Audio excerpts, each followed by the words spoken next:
Hamas के killer Gaza में चप्पे चप्पे पर फैल गए और अब हिजबुल्लाह को लेकर जो रिपोर्ट सामने आई है उसे नेतन्याहू को बेहद परेशान कर दिया। उत्तर कोरिया और हिजबुल्लाह के बीच पक्की दोस्ती देखकर नेतन्याहू के साथ बाइडेन को भी लग रहा है कि इस युद्ध में परमाणु बम की एंट्री हो सकती है।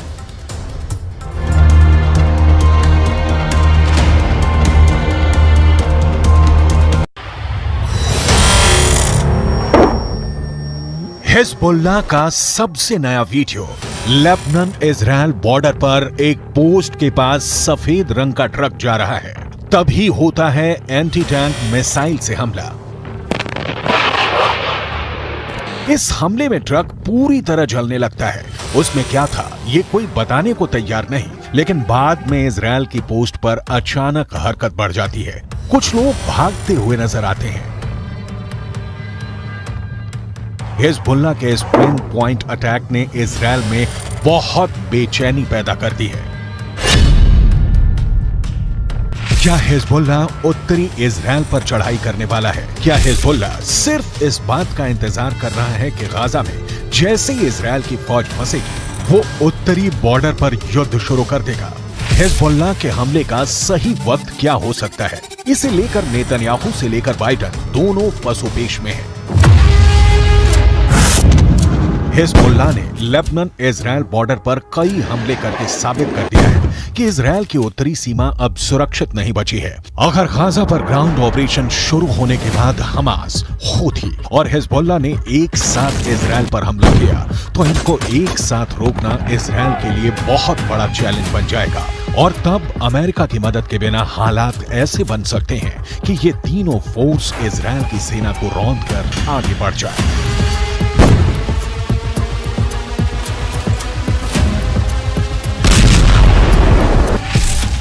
गाजा में हमास के लड़ाकों की तादाद 40 से 50 हजार के करीब है। उत्तर की तरफ लेबनान में मिलिशिया हिजबुल्लाह की तादाद 1 लाख से ज्यादा है। इनके सामने इजराइल में एक्टिव और रिजर्व फोर्स मिलाकर 6 लाख से ज्यादा सैनिक हैं। ये आंकड़े बताते हैं कि इजराइल के पास 4 गुना ताकत है।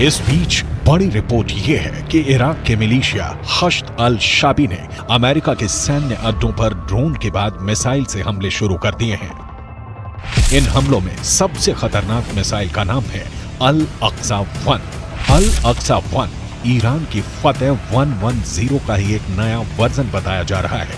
या कहें कि ईरान ने यह मिसाइल इराकी हिजबुल्लाह हश्द अल शाबी को सप्लाई की और उसने इसका नाम बदलकर अल अक्सा 1 कर दिया। ये ऐसी मिसाइल है जो हिजबुल्लाह के पास पहले से है।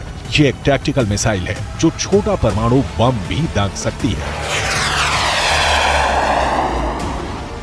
The barbarism is led by an axis of terror. The axis of terror is led by Iran. It includes Hezbollah, Hamas, Houthis, and their other minions. They seek to bring the Middle East and the world back to a dark age. They seek to torpedo, to derail any progress towards peace and the progress and the promise that we had in our budding peace treaties with our Arab neighbors. इसीलिए इस ballistic missile को लेकर अब सबसे बड़ा सवाल पूछा जा रहा है कि क्या हिजबुल्लाह के पास टैक्टिकल हमले के लिए परमाणु बम भी हो सकता है? ऐसा परमाणु बम जिससे कम दायरे में बड़ी तबाही मचाई जा सके। क्या हिजबुल्लाह के चीफ हसन नसरल्लाह ने यह परमाणु सीक्रेट अभी तक छुपा कर रखा हुआ है? 2006 में अमेरिकी कांग्रेस को दी गई एक रिपोर्ट में कहा गया था कि लेबनान की मिलिशिया हिजबुल्लाह के उत्तर कोरिया से गहरे संबंध हैं। उत्तर कोरिया हिजबुल्लाह को हथियार भी देता रहा है। इसमें रॉकेट और मिसाइल से लेकर बम और गोले भी हैं।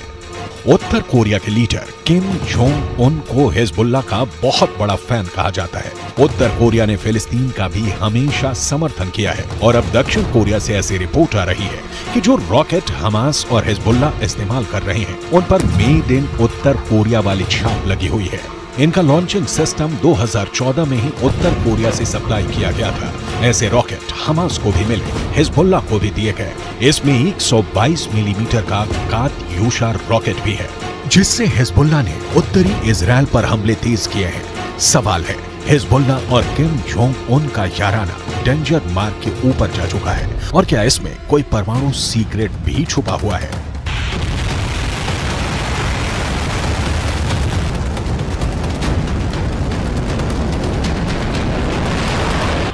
फिलहाल इजराइल पर एंटी टैंक हमलों ने हिजबुल्लाह के इरादों को खतरनाक रूप दे दिया है। इजराइल हिजबुल्लाह के हथियारों को लेकर डरा हुआ है क्योंकि उसने अब तक जो एक्शन दिखाया है उसमें इजराइल की कई बड़ी पोस्ट के चीथड़े उड़ चुके हैं। हिजबुल्लाह ने 3 तरह की एंटी टैंक गाइडेड मिसाइलें इस्तेमाल की। ये है कॉर्नेट, इसकी रेंज 5 किलोमीटर तक है। ये रूस की मिसाइल है, लेकिन अब ईरान इसका देसी वर्जन देहलाविया तैयार कर चुका है और ऐसी बहुत सी मिसाइल अब हिजबुल्लाह के पास हैं। दूसरी है BGM-71 anti tank guided missile, range है 3.5 किलोमीटर। ये अमेरिका में बनी मिसाइल है, लेकिन अब इसकी नकल ईरान तैयार कर रहा है और उसने हिजबुल्लाह को सप्लाई की है। तीसरी है 85 कॉन्कोर्स, रेंज 4 किलोमीटर। ये भी रूस ने बनाई है और अब ईरान में ये तोसान नाम से तैयार की जाती है। इजराइल ने सीरिया से खतरे को देखते हुए गोलान पहाड़ियों में भी टैंक पहुंचा दिया है। ये हिस्सा पहले सीरिया का हिस्सा था, लेकिन 1967 के युद्ध में सीरिया से इजराइल ने इस हिस्से को अपने कब्जे में ले लिया। लेबनान, सीरिया और इजराइल के ट्राई जंक्शन वाले इलाके में हिजबुल्लाह का पूरा कंट्रोल है। इजराइल पर वार करने के लिए उसको जो मिसाइल मिली है वो उसे ईरान से सप्लाई की जाती रही है और ऐसी मिसाइलों का हिजबुल्लाह के पास बहुत बड़ा जखीरा है। तीनों मिसाइल बहुत ही घातक है, लेकिन अब एक बड़ी मिसाइल का नाम सामने आ रहा है, वो है फतेह 110। इस मिसाइल से नेतन्याहू को डर लग रहा है, तो उसकी बहुत बड़ी वजह है ईरान की ये मिसाइल 300 किलोमीटर तक हमला कर सकती है और ये अपने टारगेट के 3 मीटर के दायरे में गिरती है। एक बैलिस्टिक मिसाइल का इतना सटीक होना बहुत बड़ी बात है और यही बात इजराइल को परेशान कर रही है। फतेह 110 की 2 और खास बातें हैं जिसकी वजह से इसे रोकने में इजराइल को बहुत मुश्किल आ सकती है। ये सॉलिड फ्यूल वाली मिसाइल है, ये कम वक्त में लॉन्च के लिए तैयार की जा सकती है और ये रोड मोबाइल है, यानी इसे कहीं से भी लॉन्च किया जा सकता है और फिर अपना ठिकाना बदलना बहुत आसान है।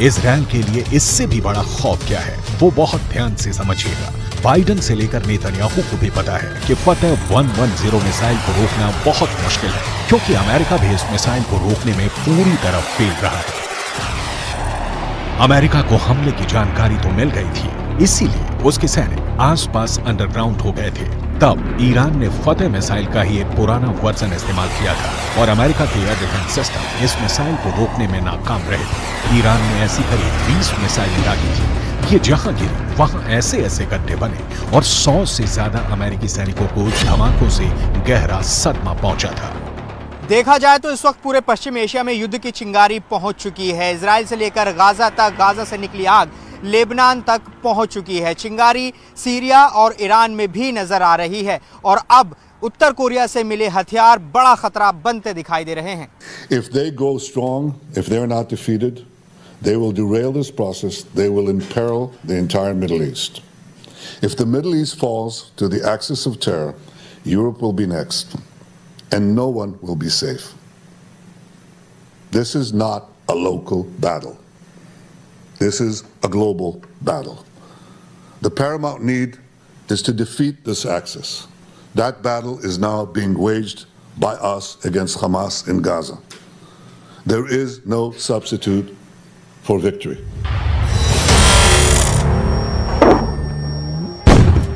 हिजबुल्लाह का खतरा बहुत बड़ा है, ये इजराइल भी जानता है और अमेरिका भी।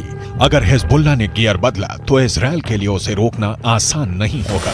यही वजह है कि अमेरिका के विदेश मंत्री एंटनी ब्लिंकन इराक का भी दौरा कर चुके हैं। जब ब्लिंकन इराक पहुंचे तो वो बुलेट प्रूफ जैकेट पहने हुए थे। इराक में ऐसा खतरा बताता है कि अमेरिका इस वक्त वहां की मिलिशिया हश्द अल शाबी से भी घबराया हुआ है, क्योंकि ईरान समर्थित इस गुट ने अब इराक और सीरिया दोनों जगह अमेरिका के अड्डों पर हमले शुरू कर दिए हैं।